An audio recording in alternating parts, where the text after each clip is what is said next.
time I roll through LA, Hollywood, San Diego, Oceanside, I get nothing but love from the people. I tell you this to tell you Cali like a second home to me. I always have a... Gentlemen, welcome to the Monkman, Marl Kalone. I am your host, the Monkman. This is episode 7 of season 1. And listen, the fact that it's March 8th today didn't escape my realization that it's International Women's Day. Yippee-yay-yay. There's a bunch of news, fluff, and stuff everywhere about this crap. And I remember last year being such a spectacle and charade, and these women were going to have hundreds of thousands of women in Washington, and it turned out they had like 1,000 people there, if that.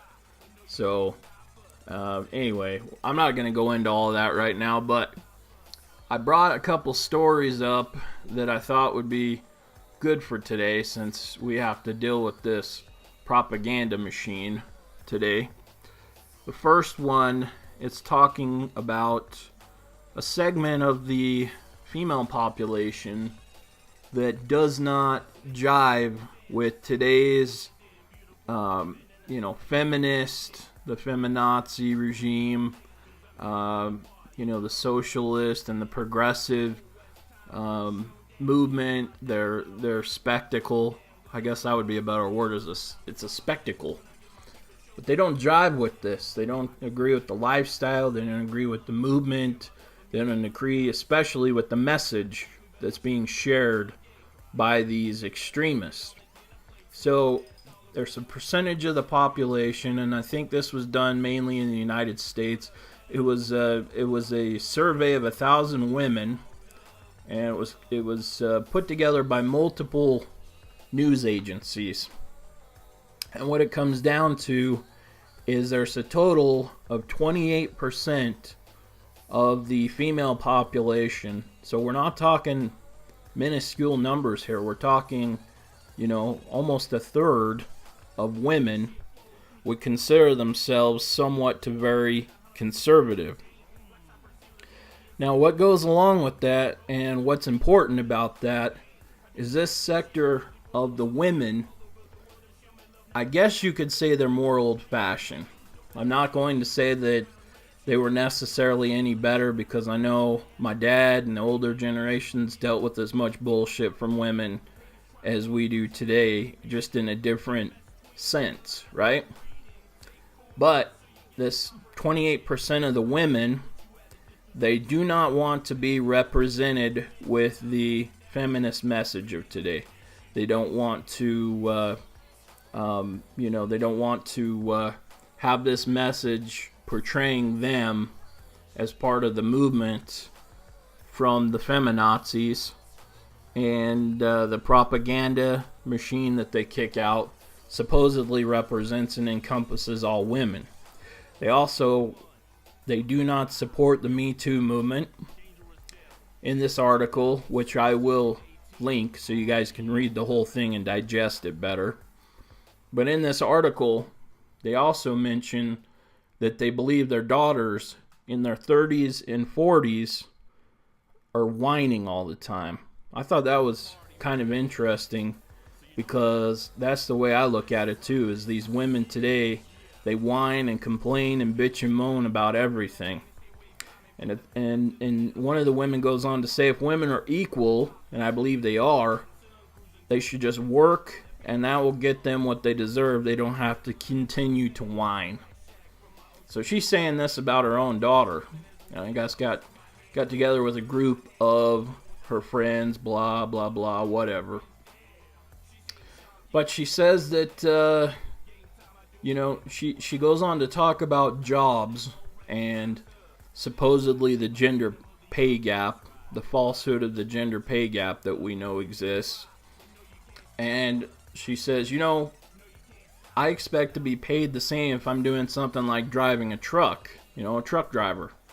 But if I'm working, say, at a fiberglass bathtub company or factory, then men are going to make more simply for the fact that they're more physical. They have better muscles. It's nature that's created them that way. And they can physically do more than women can do. That's absolutely correct. You know, that's a very fact-based statement and non-emotional statement coming from a woman. And it very much surprises me. I guess there's women out there that exist like that. When it comes to, you know, what they say, I don't know about the actions. We know the nawalts, right? But she has described facts that us men have been talking about for quite some time. There's so many variables and so many different degrees within even the same companies of work, of labor, you know, your job placement, the time you're on the clock, you know, your shift. There's literally hundreds of variables. And we've proven time and time again that the wage gap between men and women is a falsehood. The story I did recently with Google exposed the fact that men were actually paid less when they were in fact doing the study to try to uncover women being paid less. And the results came back to be the opposite. So this woman seems to understand the physics of nature. She seems to understand logical argument and logical sound discussion. And she understands that there are some things that men can do that women simply can't. So she doesn't want to be represented by this younger generation of these feminists that scream and whine and are out of control on everything and basically say they're being mistreated when they're not. So I found this article interesting. There's a couple of other women that talk on it, and anyway, I'll link this for you. I'd like you guys to read it if you have time. It's not too long. It'll take you about 2 minutes to read it. But give me your perspective and thoughts and feedback on this. It'd be interesting to know your thoughts. I know we talk about women. You know, they can be a wolf in sheep's clothing. She certainly could be. But at least she's saying the right things here. I don't know beyond that what it means, but she is saying the right things. And it's interesting that there's a 28% segment of the female population that does not agree with the direction that things are going as far as feminism, as far as women's movement and all of that crap. They're not very vocal about expressing that dissatisfaction, and that's one of the big problems. Anyway, I'll link the article. Take a look at it if you got a minute. It'd be a good read for you. The next one's kind of fun because since it's International Women's Day, I was kind of looking for a story that would give the man kind of the upper hand on something today. This one fit in perfect. The ex-wife of a $273 million lotto winner says she still doesn't want him back. So this man named Mike Wiersky in New Jersey just claimed a $273 million mega jackpot, right? Well, his ex-wife, Eileen, I guess it is, Eileen Murray, you know, she said, well, even with him getting this money, I still have nothing to do with him. I have morals, I know what I've worked for, and it's everything that I have. So apparently she's trying to take the high road here and says she doesn't want him back or anything from him. However, she goes on down the line to say that she hopes he'll do the right thing and reach out to her with cash. Now, one of the things that made me mind blown in this article, yeah, I'm gonna say mind blown, is the fact that they're in the progressive and socialist state. They're in New Jersey, and this woman apparently was paying him spousal support since their divorce last October. That absolutely blows my mind. I can't believe a man was able to get that. At any rate, she claims she was paying spousal support, and she says that she hopes he's gonna do the right thing, do the moral thing, implying she wants money from him. Well, I also scrolled down the comments, and there's some very clever comments here and funny comments, and one of them is he should buy her a $5 AutoZone gift card. I found that to be fantastic. Listen, this woman is entitled to nothing. Point blank, nothing.